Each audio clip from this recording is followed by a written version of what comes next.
Hi. So നിങ്ങളുടെ +2 exam already കഴിഞ്ഞിരിക്കുകയാണ്. So +2 എക്സാമിന് ശേഷം നിങ്ങൾക്ക് MBBS, BDS അല്ലെങ്കിൽ അതേപോലെയുള്ള മെഡിക്കൽ അലൈഡ് കോഴ്സുകളിലേക്ക് നിങ്ങൾക്ക് ഉറപ്പായിട്ടും നീറ്റ് എന്ന് പറഞ്ഞ വിൻഡോ വഴിയാണ് നിങ്ങൾക്കത് ആ കോഴ്സുകളിലേക്ക് നിങ്ങൾ എത്തിച്ചേരുന്നത്. സോ ഉറപ്പായിട്ടും നീറ്റ് 2025 ഈ May 4th വരികയാണ്. അപ്പം കൃത്യമായി പറഞ്ഞാൽ നമ്മുടെ മുമ്പിൽ ഒരു മാസം മാത്രമാണ് ബാക്കിയുള്ളത്. സോ ഈ ഒരു മാസം നമ്മുടെ പ്രിപ്പറേഷൻസ് എന്ന് പറയുന്നത് വളരെയധികം കൺസിസ്റ്റൻ്റ് ആയിരിക്കണം. ഫിസിക്സ്, കെമിസ്ട്രി, ബോട്ടണി, സുവോളജി 4 സബ്ജക്റ്റുകളാണ് നമ്മുടെ മുന്നിലുള്ളത്. ഈ സബ്ജക്റ്റുകളിലെ ഇത്രയും ചാപ്റ്റേഴ്സ് നമ്മൾ പ്രോപ്പറായിട്ട് പഠിച്ച് കൺസിസ്റ്റൻ്റ് ആയിട്ട് വർക്കൗട്ട് ചെയ്താൽ മാത്രമേ നമുക്ക് നീറ്റ് 2025 ക്രാക്ക് ചെയ്യാൻ സാധിക്കത്തുള്ളൂ. സോ ഈ ഒരു ടൈം ഗ്യാപ്പിൽ നമ്മൾ എങ്ങനെ നീറ്റ് 2025 അപ്രോച്ച് ചെയ്യണം എന്നുള്ളത് വളരെ ഇമ്പോർട്ടൻ്റ് ആയിട്ടുള്ള കാര്യമാണ്.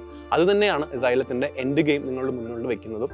കാരണം നമ്മൾ ഒരു ദിവസം ഫിസിക്സ്, കെമിസ്ട്രി, അതേപോലെ ബോട്ടണി അല്ലെങ്കിൽ സുവോളജി, ബയോളജി ചാപ്റ്റേഴ്സ് കവർ ചെയ്യുകയും അതിന് കറസ്പോണ്ടിങ് ആയിട്ടുള്ള പരീക്ഷകൾ എഴുതി, ഗ്രാൻഡ് ടെസ്റ്റുകൾ എഴുതി, മൊഡ്യൂൾ എക്സാംസ് എഴുതി, മോക്ക് എക്സാമുകൾ എഴുതിയാണ് ശരിക്കും നിങ്ങൾ നീറ്റിൻ്റെ ഒരു വിൻഡോയിലേക്ക് എത്തിച്ചേരുന്നത്. സോ പറഞ്ഞത് ഇത്രയാണ്, നിങ്ങൾ +2 എക്സാമിന് ശേഷം നിങ്ങൾ നീറ്റ് പോലെയുള്ള ഒരു MCQ എക്സാമിലേക്ക് ഫേസ് ചെയ്യുമ്പോൾ നിങ്ങളുടെ വിൻഡോ കുറച്ചും കൂടെ വൈഡ് ആവുകയാണ്. സോ അങ്ങനെയുള്ള സമയത്ത് നമ്മുടെ പ്രാക്ടീസ് കുറച്ചും കൂടെ ഇംപ്രൂവൈസ് ചെയ്യണം. സോ ആ ഇംപ്രൂവൈസ് ചെയ്യാൻ വേണ്ടി നിങ്ങൾക്ക് സൈലത്തിൻ്റെ എൻഡ് ഗെയിം ബണ്ടിലുകൾ യൂസ് ചെയ്യാം. സോ ഈ കാണുന്ന രീതിയിലാണ് നമ്മുടെ എൻഡ് ഗെയിമിൻ്റെ കോഴ്സ് പ്ലാനുകൾ നിങ്ങൾക്ക് കാണാൻ സാധിക്കുക. സോ നിങ്ങളുടെ സൈലം ആപ്പ് സ്റ്റോറിൽ നിന്ന് നിങ്ങൾക്ക് Xylem end game directly purchase ചെയ്യാൻ സാധിക്കും. സോ ഇനിയും നിങ്ങൾ സൈലത്തിൻ്റെ എൻഡ് ഗെയിം ബണ്ടിൽസ് പർച്ചേസ് ചെയ്തിട്ടില്ലെങ്കിൽ വേഗം തന്നെ പർച്ചേസ് ചെയ്യുക. And all the very best. NEET 2025 നമുക്ക് ഫസ്റ്റ് അറ്റംപ്റ്റിൽ തന്നെ ക്രാക്ക് ചെയ്യാം വിത്ത് സൈലം. Thank you.